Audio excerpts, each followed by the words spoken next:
All right, in this next unit, we're going to do some review material over quadratic functions. And like the linear functions material, this group of videos does not reference a specific section in the text. Okay, but because the material is so important in pre-calculus with 141 and finite math, which is math 201, as well as some of the things we'll see in chapter 14, I want to review this material now just to set you up for success down the road. All right, so let's start with the first question on the worksheet. It says solve each equation using a square root. Part A is x squared is equal to 4, and so we can take the square root of both sides, but we do have to account for the fact that because x is squared here, x itself can take on a positive or a negative value, right? Because if I square a positive value, I'll get a positive output. But if I square a negative value, I'll still get a positive output, okay? So we can account for that notationally using this plus or minus symbol right there. All right, and so here we'll get x is equal to either positive or negative 2. All right. For part B, we have 4y squared minus 5 is equal to 11. So the idea is to isolate the squared term first, and then we'll be in the same kind of territory we were in part A. So I'll start by adding 5 to both sides, and that gives us 4y squared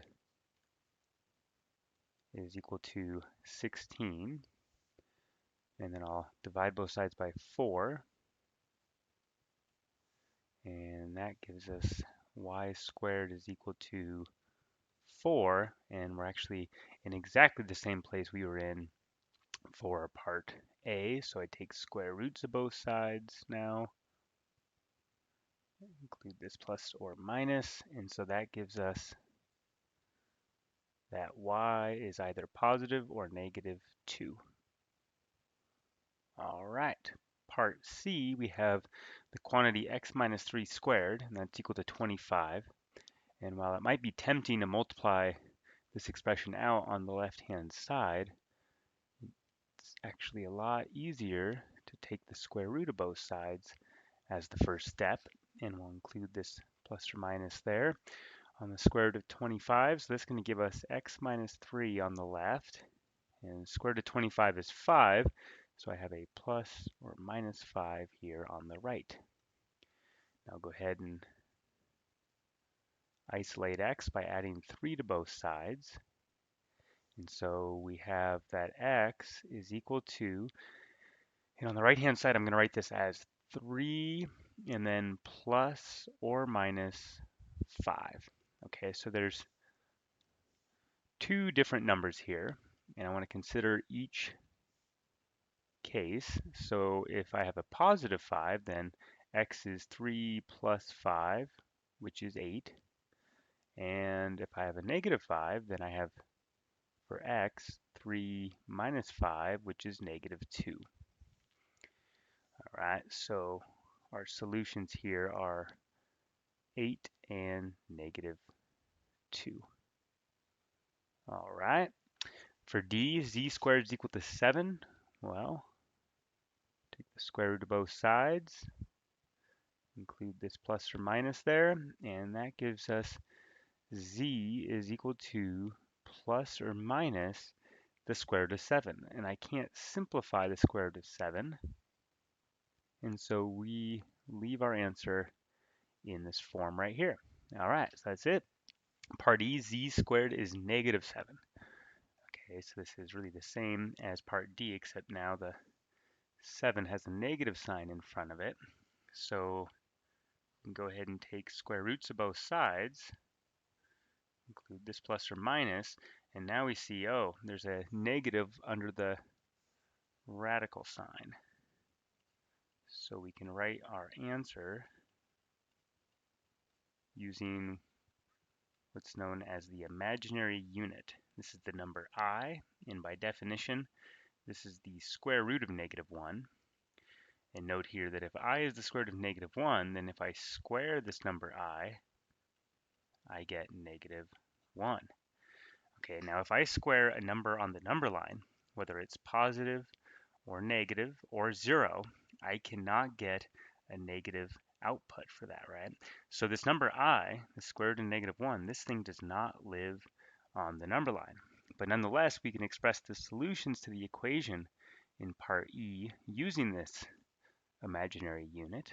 And here's how we can do that. Okay, so z is plus or minus the square root of -7, which I'm going to write as the square root of -1 times the square root of 7. And square root of -1 is just this imaginary unit. So we'll write our final answer here as z is equal to plus or minus I times the square root of 7. All right. Part F, x minus 3 quantity squared is equal to 7. Let's take square root of both sides. And we have this plus or minus here, so that's going to give us x minus 3 is equal to plus or minus the square root of 7.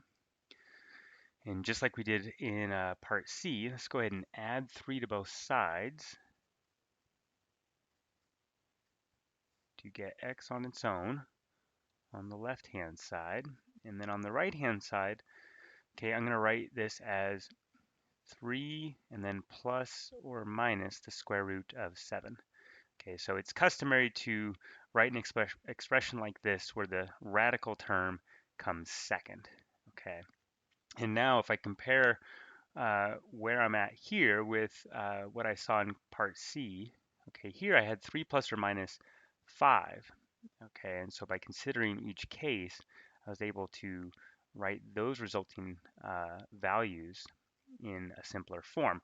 Here, yeah, there are two numbers, right? The numbers are 3 plus the square root of 7 and 3 minus the square root of 7. But because I have this radical 7 here, I can't simplify these any further. So these two numbers written in this form are as far as we can go. Okay, that is those are the solutions right there. All right. Now part G, we have 3b minus 5 quantity squared is equal to 4. So start off here with taking the square root of both sides, got the plus or minus there.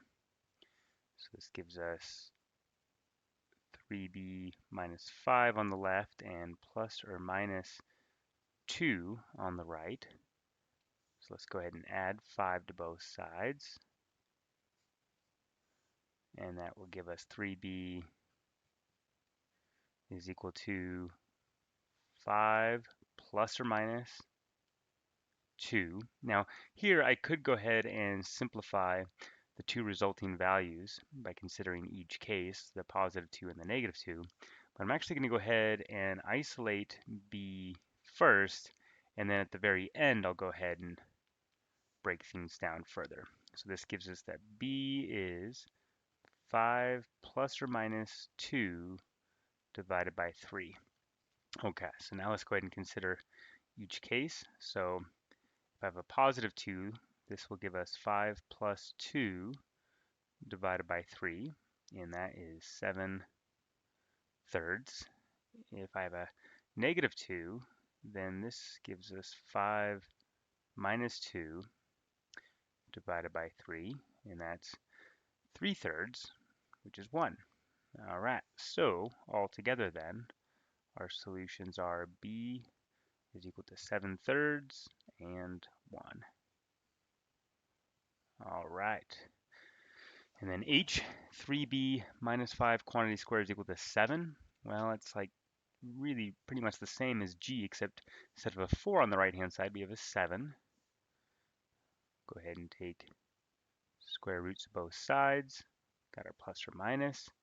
We have 3b minus 5 is plus or minus the square root of 7. Let's add 5 to both sides. So that gives us 3b is equal to 5 plus or minus the square root of 7. And then divide both sides by 3. And so we are at b is equal to 5 plus or minus the square root of 7 all divided by 3.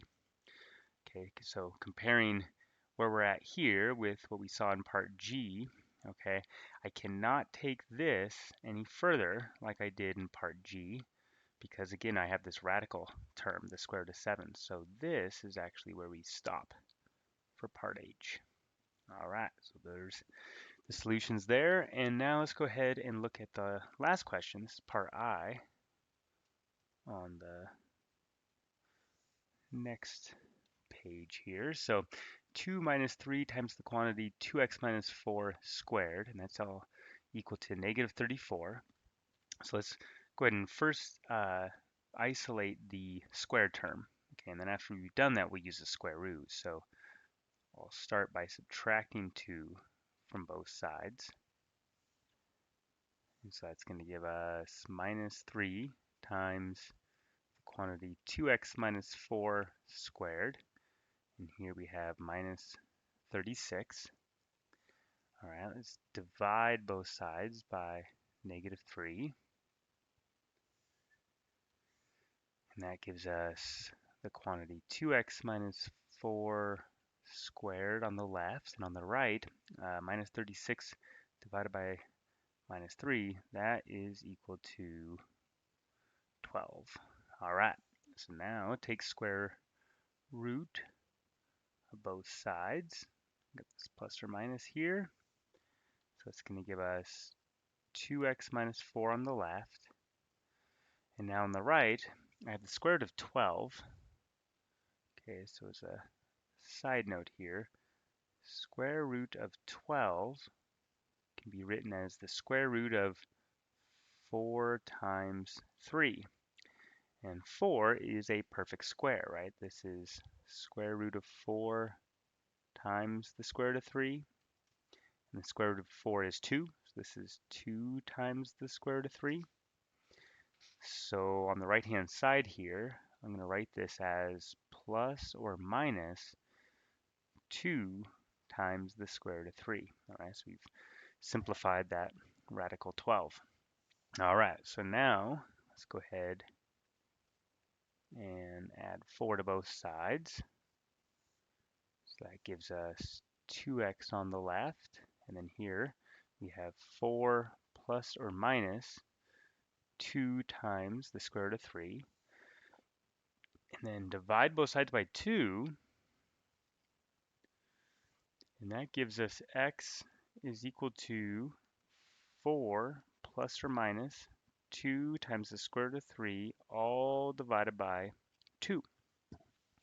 All right, so now I can take this one step further. If I break this fraction up as follows, right? I'm going to take the 4 and divide it by 2, and then I'm going to take the 2 times the square root of 3 and divide it by 2. So I'm splitting this up into two fractions. And so we have that 4 over 2 is 2, and then plus or minus. And 2 square root of 3 divided by 2, these 2's will divide out to give you a 1. And so we're left with just the square root of 3. Okay, so there are the solutions for that problem. All right, and that's going to do it for problem 1. Thanks so much.